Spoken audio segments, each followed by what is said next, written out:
खुलुमबाय लोगोफोर, नोंथांमोनखौ एनबि ब्रह्म चेनेलाव गोजोन फुंबिलिनि बयनिसिमबो गाहाम हामलायथि बावहरग्रोनाय जाबाय। आं दिनै नोंथांमोननि सिगाङाव सानसेयारि खौरां लानानै फैबावलायबाय। आसा खालामो नोंथांमोनहा खौरांखौ खोनासंनानै मोजां मोनगोन आरो नोंथांमोनहा सानफ्रोमबो फुंबिलि समाव बेबादिनो गोदान खौरांनि आपडेट मोननो थाखाय चेनेलखौ साबस्क्राइब खालामनानै लादो आरो खौरांखौ खोनासंनानै मोजां मोनोब्ला अन्नानै लाइक, शेयार आरो कमेन्टबो खालामनानै होलांब्लानो जाबाय।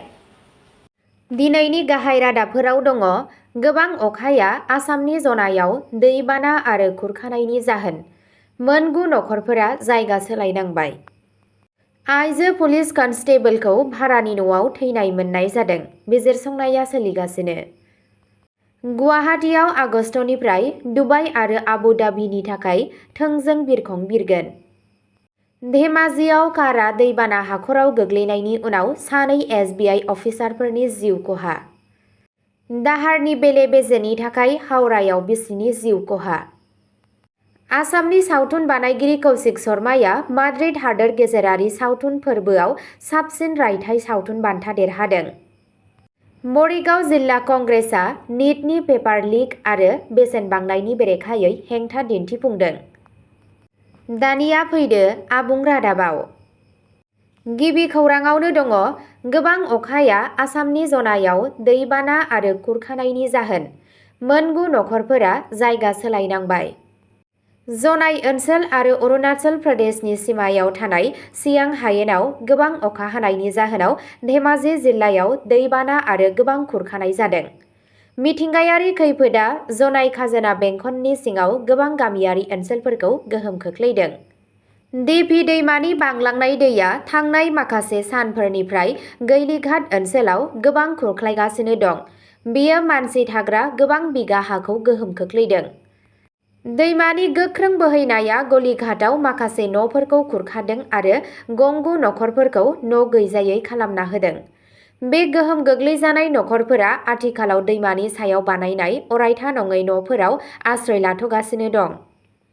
बाहिर जनाय पन्चायत, सिल्ले दैमा दैजों बुंफबनाय आरो मालभुग आरो सान्तिपुर ओनसोलाव न'फोरा दैजों बुंफबबाय।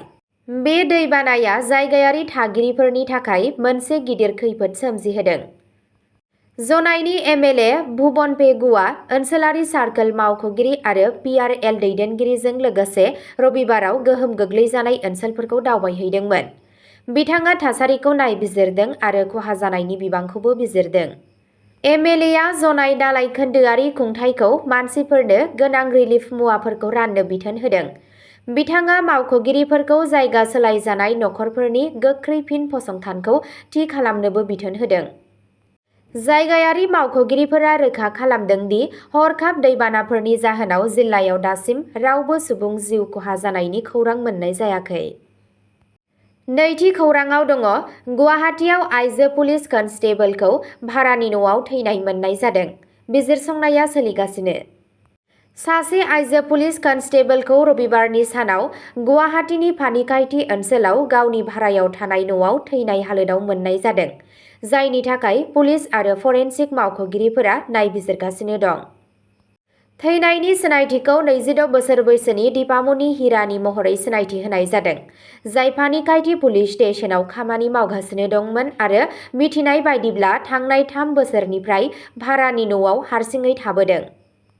गिबि फोरमायथिनि बायदिब्ला बिथांनि फिसाय, जाय नगावआव थायो, फुंआव बिथांजों सोमोन्दो लाखिनो नाजादोंमोन, नाथाय गले-गले फेलें जादों। उनाव बिथाङा न' बिगुमानो फोरमायहरो आरो थासारिखौ नायग्रोमनो थाखाय खावलायो। न' बिगोमाया उनाव न'आव हाबो आरो कनस्टेबलखौ खथानि सिङाव थैना थानाय हालोदाव मोनो आरो थाबैनो पुलिसनो खौरां हरो। पुलिस मावख'गिरिफोरा जाथाय जायगायाव सौहैनानै जाथायनि सायाव बिजिरसंनायखौ जागायो। मिथिनाय बादियैब्ला जाथाय थावनिनिफ्राय मोनसे नटबो मोननाय जादों, नाथाय मावख'गिरिफ्रा बेनि आयदाफोरनि सोमोन्दै गुवारै फोरमायाखै। जाथायनि नंगुबै थासारि आरो जाहोनखौ दाबो थि खालामनाय जायाखै आरो आरोबाव बिजिरनाया सोलिगासिनो दं। थामथि खौराङाव दङ गुवाहाटीआव आगस्तनिफ्राय दुबाइ आरो आबु धाबिनि थाखाय थोंजों बिरखं बिरगोन। सा-सानजा भारतनि हादोर गेजेरारि सुंजाबनायखौ मोनसे ओंथिगोनां बांहोनो आसामनि गिबि मन्थ्रि हिमन्त बिश्व शर्माया फोसावदों दि एयार इन्डियाया गुवाहाटीनिफ्राय दुबाइ आरो आबुधाबिसिम थोंजों थाद'नाय गैयालासे बिरखं जागायगोन। लकप्रिय गपिनाथ बरदलै हादोर गेजेरारि बिरखं गाथोन LGBIआव बे फुवारनाया रायजोनि थोंजों हादोर गेजेरारि बिरग्रा नेटवार्कखौ मोनब्रै हादोरफोरखौ सरजाबनो गुवार खालामगोन, जाय जथाय आरब इमिरेट्स, UAE खौ थाइलेन्ड, सिंगापुर आरो भुटानखौ सोलिबाय थानाय लामाफोराव दाजाबदेरगोन। ब्रैथि खौराङाव दङ धेमाजियाव कारआ दैबाना हाखराव गोग्लैनायनि उनाव सानै SBI अफिसारफोरनि जिउ खहा।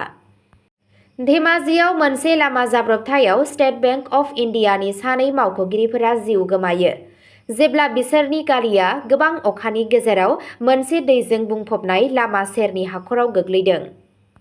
जिउ गोमानाय अफिसारफोरनि मुंखौ हिरकज्योति मिली आरो रतुल महरै सिनायथि होनाय जादों, जाय सानैबो SBIनि मावख'गिरिफोर आरो बिसोर सानैया धेमाजिथिं दावबायगासिनो दंमोन जेब्ला खैफोदआ जादोंमोन।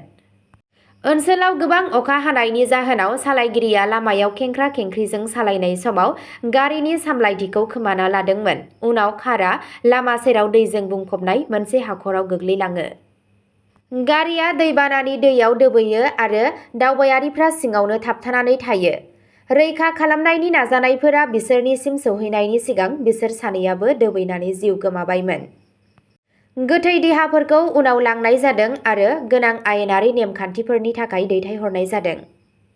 बाथि खौराङाव दङ दाहारनि बेले-बेजेनि थाखाय हावड़ायाव बिसिनि जिउ खहा। रबिबारनि बेलासियाव हावड़ा जिल्लानि शिबपुर ओनसोलाव भारती हाजरा मुंनि सासे आइजोखौ बुथारनाय जादों। पुलिसआ समबारखालि बुथारनायनि सोमोन्दै गुवारै फोरमायदों। रुंसारि आइजोनि फिसायआ दाय होदों दि बिथांजोखौ बुथारनाय जादों मानोना बिथांजोआ मोनसेबो किस्तियाव दाहार सुख'नो हायाखैमोन।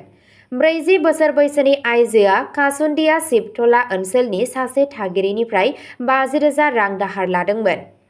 जायगायारि फुंखाफोरनि बादिब्ला खाथि-खालायाव मोननै मटर बाइकआव साब्रै सन्देहगोनां सुबुंफोरखौ नुनो मोन्दों। मानसिफोरनि गेजेराव सासेया भारती हाजराखौ गाहायाव लिंहरदों, जेराव बिथांजोनि दरजायाव मोनसे गोफार हाथियारजों गाग्लोबनाय जादों।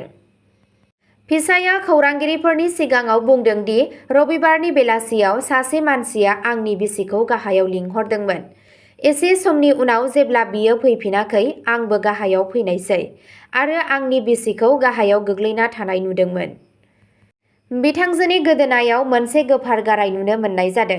जेब्ला आं बिखौ जायगानि देहा फाहामसालियाव लांदों, अब्ला बिखौ थैबाय होनना फोसावनाय जादोंमोन।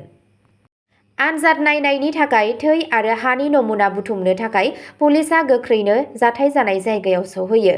भुगिग्रानि देहाखौ पस्टमर्टेम आनजाद नायनायनि थाखाय जायगानि देहा फाहामसालियाव दैथायहरनाय जादों। हावड़ा नोगोरनि सासे गागि पुलिस मावख'गिरिया बुंदों, जाथायनि बिजिरसंनाय समाव जों गोबां लामा मोनदों, नाथाय बुथारनायनि नंगुबै जाहोना रोखा नङा। लामानि CCTV फुटेजखौ नायनानै बुथारग्राफोरखौ सिनायथिनायनि थाखाय नाजागासिनो दं। नायबिजिरगिरिफोरा बे मामलायाव फिसायनि बिफावखौबो नायगासिनो दं। बिथांनि दाहारनि नारसिननाय आरो सिगिनायनि दाबिया नंगुबै नंगौना नङा बेखौ पुलिसआ फोरमान खालामगासिनो दं। द'थि खौराङाव दङ आसामनि सावथुन बानायगिरि कौशिक शर्माया माद्रिद हादोर गेजेरारि सावथुन फोरबोआव बेस्ट एसे फिल्म एवार्ड एबा साबसिन रायथाइ सावथुन बान्था देरहादों। आसामनि सावथुन दिहुनगिरि कौशिक शर्माया गावनि गिबि गुसुं सावथुन द स्क्रल डेट स्टल टाइमनि थाखाय स्पेननि फेस्टिवल इन्टारनेशनेल डि सिने इन्डिपेन्डेन्टे डि मेड्रिड FICI-MAD 2026 आव साबसिन रायथाइ सावथुन गुसुं सावथुननि बान्था मोननो हादों। गुवाहाटीआव थानाय शर्माया GPLS टीमनि बारग' सोद्रोमा आरो निउजिलेन्डआव वाइकाट' इनस्टिट्युट अफ टेक्न'ल'जि आरो मुम्बाइआव व्हिस्लिं वुड्स इन्टारनेशनेलनि उनमोनगिरि। द स्क्रल डेट स्टल टाइमआ मोनसे गाव रां होनाय गिबि बिथांखि जायखौ शर्माया गावनो लिरदों, दिथा होदों, सेबखांदों आरो सुजुदों। बे सावथुनाव फिलिप्स निय'गआ गाहाय फाव खालामदों आरो बेयाव अरुन्धति बरा, अरुन्धति शर्मा, सिन्धु काश्यप बरपुजारी आरो रनिल कटाकिया आसामनि रोंग'थिखौ दिन्थिदों। स्निथि खौराङाव दङ मरिगाव जिल्ला कंग्रेसआ निटनि पेपार लिक आरो बेसेन बांनायनि बेरेखायै हेंथा दिन्थिदों। मरिगाव जिल्ला कंग्रेस कमिटिया समबाराव निटनि सोंथि बिलाइ लिक जानाय, गोनांथार मुवाफोरनि बेसेन बांनाय, खामानि गैयै आरो बेखौ सरकारनि सुबुं हेंथा खान्थिफोर होनना बुंनायनि बेरेखायै मोनसे गोख्रों हेंथा दिन्थिफुंनाय खुंदों। मरिगाव सहराव जानाय हेंथा दिन्थिफुंनायाव 50निबो बांसिन पार्टीनि खामानि मावग्राफोरजों लोगोसे जिल्ला कंग्रेस दैदेनगिरिफोरनि बाहागो लानाय नुनो मोन्दों। फरायसाफोर, लाइमोनफोर आरो सरासनस्रा सुबुंफोरखौ गोहोम खोख्लैग्रा गुबुन गुबुन आयदाफोरनि सायाव गावसोरनि रागाखौ फोरमायनो हेंथा होग्राफ्रा बेनार लाना फैदों आरो सरकारनि बेरेखायै बाथ्रा दान्थेदों। दिन्थिफुंनायनि समाव कंग्रेस दैदेनगिरिफोरा सरकारा निटजों लोगोसे गाहाय बादायलायनाय आनजादफोराव सोंथि बिलाइ लिक जानायखौ होबथानायाव गले-गले फेलें जानायनि थाखाय दाय होदों।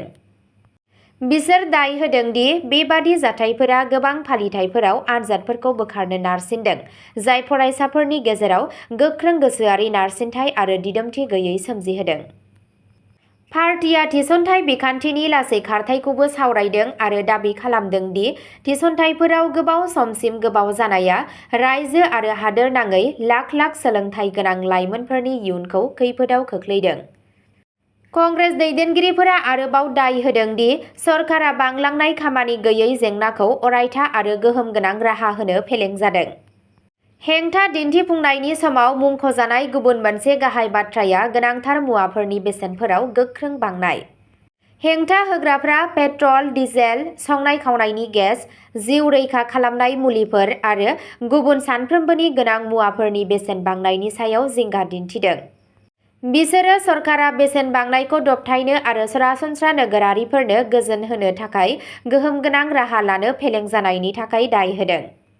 बे हेंथा दिन्थिफुंनाय हाबाफारियाव लाहौरीघाटनि एमएलए डक्टर आसिफ महम्मद नाजरजों लोगोसे गोबां गागि दैदेनगिरि, मावख'गिरिफोर आरो मरिगाव जिल्ला कंग्रेस कमिटिनि मावख'गिरिफ्रा बाहागो लादों।